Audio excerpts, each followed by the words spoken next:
My father has a name for what I do. He calls it social janitorial work. He doesn't say it to be funny. He says it because he believes it. He thinks I spend my days cleaning up the human messes that people like him, important people, don't have time to see. Before we continue, please subscribe to the channel and let me know where you're listening from in the comments. My name is Nia. My job is at the Oakwood Recovery Center. I am a counselor. I help people find their way back to themselves after addiction has taken everything. It is the hardest and most important work I can imagine. To me, it is a calling. To my father, Dr. Robert Sterling, it is an embarrassment. He is a famous orthopedic surgeon. His world is made of polished marble, luxury cars, and reputation. My world is made of second chances, hard conversations, and small, hard-won victories. We speak different languages.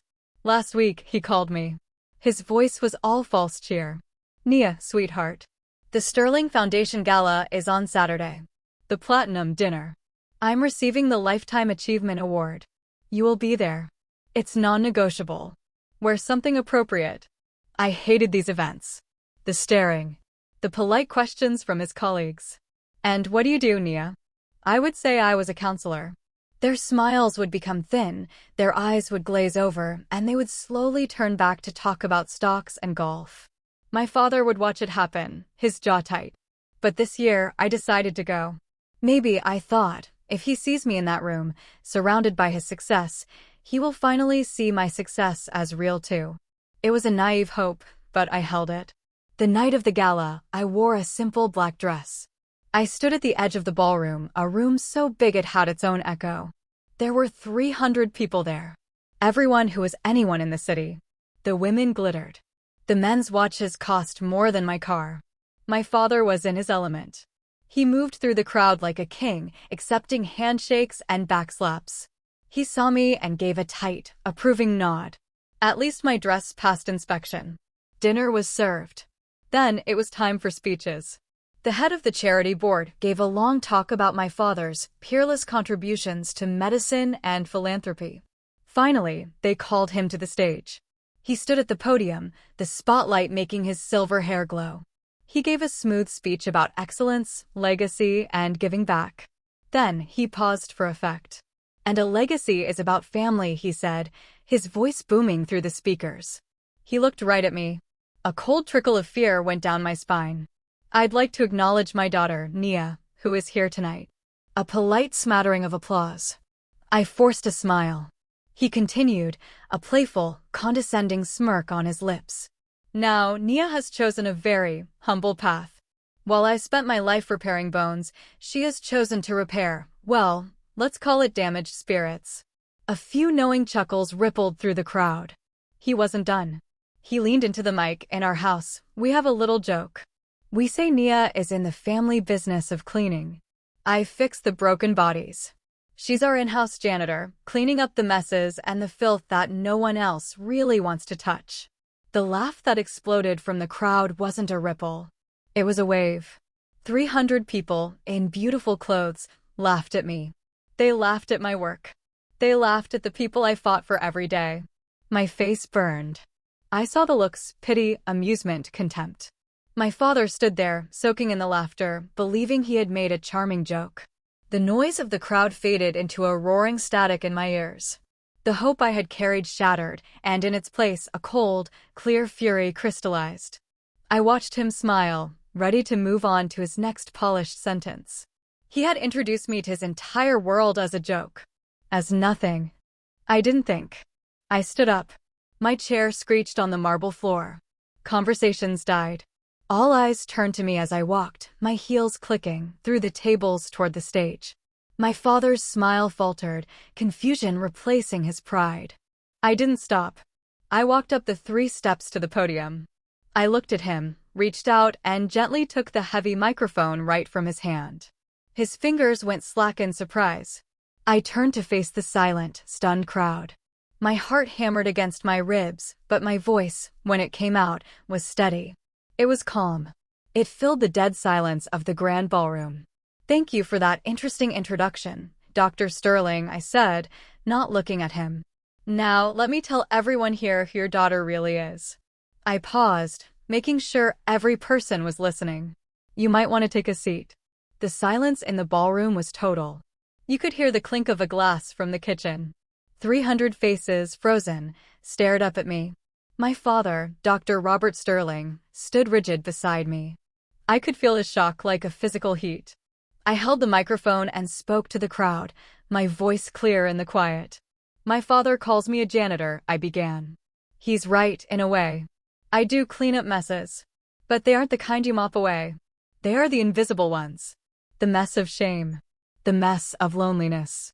The mess that happens when someone believes they are broken forever. I saw a few people shift in their seats. I had their attention. For the last 5 years, I have worked as a counselor at Oakwood Recovery Center. It is the greatest honor of my life. But that is not my only job. I took a deep breath. This was the truth I had hidden for years. 3 years ago, I used money from my trust fund, money from the Sterling family wealth, to build something. I saw a problem. People leaving rehab felt alone. They had a plan, but the real world was scary. They needed a guide, a friend in their pocket, available any time of day or night. So, I created it. I looked out at the crowd, making eye contact with a few people. Many of you in this room, on your charitable boards, have praised it. You've donated to it. You call it a revolutionary tool in behavioral health. A murmur went through the crowd. I saw the president of the City Health Alliance, Mrs. Ellington, lean forward, her eyes wide. I created the ClearPath app. The murmur became a wave of shock. ClearPath was famous. It was a non-profit app that used smart, compassionate tools to help people in recovery stay on track. It had been written about in medical journals. It had won awards. And no one knew who founded it. I had chosen to be anonymous.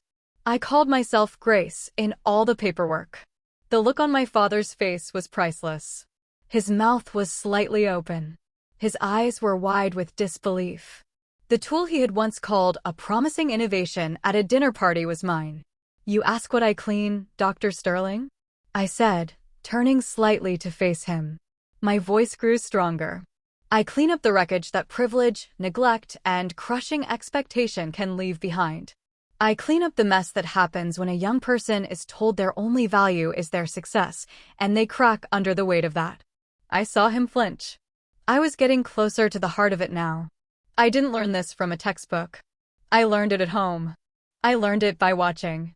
The room was so quiet it felt like we were all holding our breath. This app, ClearPath, isn't dedicated to my father. It isn't dedicated to the Sterling name. I paused, the old grief rising fresh and sharp in my throat. My voice softened, but the microphone carried it to every corner. It is dedicated to my older brother, Caleb. A gasp, sharp and collective, came from the front tables where my father's oldest friends sat. My mother, sitting there, put a hand over her mouth. Caleb's name had not been spoken in this world for a decade. Caleb was brilliant. A star. He was everything my father wanted in an heir, I said, the words feeling like stones I was finally throwing out of my heart. But he was also in pain. He struggled in silence. He was addicted to prescription pills for years. He was terrified of the shame, of disappointing the great Dr. Sterling. We were told to call it a heart condition. We were told to never speak of it. He died alone in a hotel room when I was 18. He didn't reach out for help because in this family, asking for help is the ultimate failure. Tears were streaming down my face now, but I didn't wipe them away. Let them see. Let them all see the real cost. I became a janitor, Dad, to clean up the toxic silence you helped create in our own house. Every person I help at Oakwood, every person who uses ClearPath, is for Caleb. It is so no one else has to be so afraid of being a disappointment that they choose to die alone. I turned back to the audience. My father was pale, a statue of shame. The real legacy in this room isn't a trophy, I said, gesturing to the award on the podium. It's the thousands of people who are alive today, fighting for a better tomorrow, because they have a tool built with compassion, not for prestige. That is my work. That is my career. You can laugh at the janitor. But the janitor is the one who saves the things you don't even realize are worth saving. I lowered the microphone. The silence lasted for 3 full seconds. Then, from the front, Mrs. Ellington stood up. She began to clap. It was not loud, but it was firm. Then the man next to her stood and joined. Then another and another. A wave of people rose to their feet. It wasn't the roaring applause from before. This was quieter, respectful, awe-filled. They were not applauding my father. They were applauding the truth. In the middle of it, my father finally moved. He didn't look at me. He didn't look at the crowd. He simply turned and walked off the stage, disappearing into a side door, leaving his award behind. I stood there under the lights, watching a room full of the city's most powerful people on their feet for me. For Caleb. For the work. The janitor had taken the stage, and she would not be giving it back. The standing applause in the ballroom did not last long, but its meaning lasted forever. As people slowly sat back down, the air had changed. The fancy party was over. Something real had happened. I placed the microphone back on the podium and walked off the stage. My legs felt weak, but my spirit felt like steel. I did not look for my father. I did not need to see his shame. I had felt it in the silence he left behind. Before I could reach my table, a hand touched my arm. It was Mrs. Ellington, the president of the Health Alliance. Her eyes were red, but her gaze was sharp. "Nia," she said. "Grace." I had no idea. "Your presentation tomorrow morning at our charity summit, it just became the keynote address. We need to talk. Now." She led me to a quiet lounge away from the crowd. Other important people from charitable foundations followed. They were not looking down on me anymore. They looked at me with a new respect, a hungry interest. They saw a story they could support. They saw a real, powerful mission. That night, I did not go home. I went to my small apartment, the one my father thought was beneath me. I slept a deep, peaceful sleep for the first time in years. The ghost of my brother, Caleb, did not feel heavy in the room that night. He felt quiet, finally heard. The next morning, I gave the keynote speech. I told Caleb's story without the anger of the night before, just with the simple, heartbreaking facts. I talked about ClearPath not as my secret, but as our shared tool for change. By the end of the speech, the room of donors and executives pledged over $500,000 in new funding on the spot. A major tech company offered free engineering support. My anonymous project had a face and a voice now, and it was louder than ever. A week later, a formal letter arrived at my apartment. It was from the board of the Sterling Family Foundation. My father had resigned as chairman. The board, horrified by the public revelation of Caleb's truth and my father's cruelty, voted to appoint me as the new community director. They wanted to redirect the family's money and name toward genuine healing. They offered me a large salary and total creative control. It was the ultimate irony. The family fortune would now fund the very work he had mocked.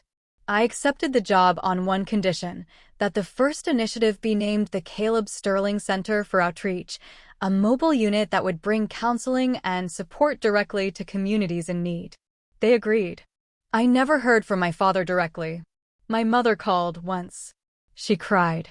She said she was sorry for everything. She said my father had left the city for a long vacation. He told his colleagues he was reevaluating his legacy. I think he was just hiding. The world he built saw him differently now. They saw the cracks in his perfect image. That was his punishment, to live in the shadow of the truth he tried to bury. My revenge was not his humiliation. My revenge was my liberation. I did not take over his world to become him. I took the tools of his world, the money, the influence, the name, and I bent them to my purpose. I used his own stage to change the story. The final scene is not in a boardroom. It is 6 months later at the newly opened Caleb Sterling Center. It's a bright, welcoming van parked in a neighborhood that needs it. I am there, not in a suit, but in my simple work clothes. I am handing out brochures, talking to a young man who is nervous but hopeful. A woman from the local paper comes to take a picture for a story on the new community service. "Can we get a shot of you by the van, Dr. Sterling?" she asks. I smile and shake my head. "I'm not a doctor. Just call me Nia." She takes the picture.